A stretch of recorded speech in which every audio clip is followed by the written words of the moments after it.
మన ఊరు వాగు ఎంత మంచిగా ఉంటుంది. ఆ వాగులో మనం ఆదివారం వస్తే మంచిగా సెలవు వస్తే వాగులకు పోదుంటిమి. మన దోస్తులందరం కలిసి పోదుంటిమి. అక్కడ చేపలు పడదాం, ఓనీలతో చేపలు పడుతుంటిమి. కుండలకు తౌడు పెట్టుకొని పోయి చేపలు పడదాం కదనే, ఎంత మంచిగా ఉండునే. ఆ జీవితమే ఇప్పుడు వస్తుంది, అయ్యగసండి జీవితం.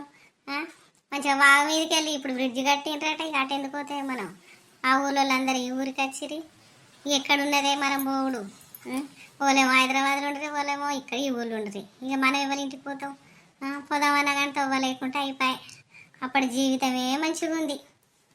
అక్క గట్ల కాదే, ఎండాకాలం సెలవుల గట్ల కాదు అక్క, ఎండాకాలం సెలవులల్లా మంచిగా బిందెలు వల్ల చింతపండు పెట్టుకొని మంచిగా అక్కడ పోయి కూర్చొని కొద్దిలైనా అక్కడ శెల్మలు రెండే ఉండు.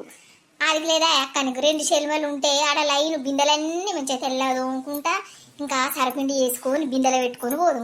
మంచిగా తెల్లదోముకొని ముచ్చట్లు పెట్టుకుంటా, ఇక ఒకలెనుకలో శెల్మ చల్లుకుంటా మంచిగా నీళ్ళు అయితే కమ్మగా తీయగా ఉండే.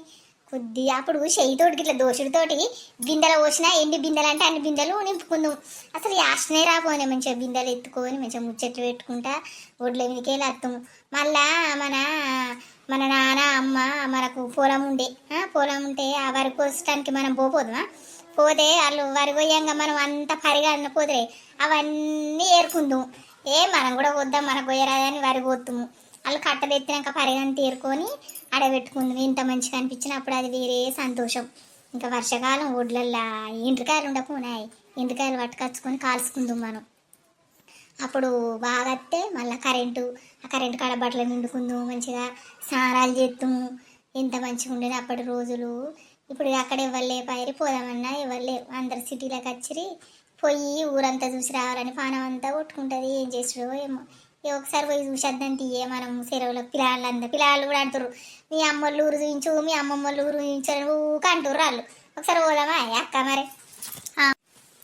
మన పొలంలో మల్లన్న గుడి ఉండే కదనే, అది ఇప్పుడు ఉన్నదో గుడి. ఆ మల్లన్న గుడిని చూస్తే లోపల ఆ దేవుని చూస్తే భయము, పెద్ద విగ్రహము. ఆ మల్లన్న గుడి తలుపు సందులోకి వెళ్ళి మేము చూస్తుంటిమి. అక్కడ అటు ఆ కళ్ళకు పెద్ద పెద్దగా భయంగా అనిపించినాయి.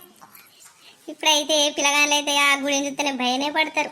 పోషమ్మ గుడి కాడ ఆదివారం వస్తే ఎంతసేపు ఉంది, మొత్తం పోషమ్మ గుడి కానే ఉంది. ఆ యాప చెట్టు కింద ఆడుకుంటా యాప పనులు తిందాం కదనే, ఎంత మంచిగా ఉండని ఆ జీవితం. మనల్లో వెనకలాడు ఎక్కడిది, పోషమ్మ గుడి కాడికి వచ్చి మన అమ్మ పిలుచుకపోవు మనల్లో తినటానికి.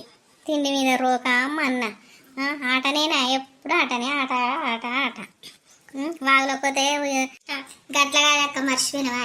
ఎండాకాలం సెలవులలో సినిమాది వాళ్ళు వస్తారు. సినిమాది వాళ్ళు వస్తే అక్కడ పోషమ్మ కాడ మస్తు వేప చెట్లుండు. అక్కడ వాళ్ళు మంచిగా వేషాలు వేసి ఎండాకాలం రోజులు పగటిలే పొద్దున్న దాకానే మంచిగా వాళ్ళు ఆ వేషాలు వేసి మంచిగా డ్రామాలు ఎత్తురు.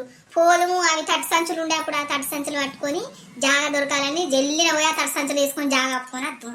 వాళ్ళు ఎప్పుడు రోజు ఎండాకాలం సెలవులని రోజులు మంచిగా పొద్దున్న దాకా ఆటలు ఆడుదురు, సినిమా అడుగులని వస్తారు. ఇప్పుడు వాళ్ళు కాడనే పడతలేరు, ఏం లేదు.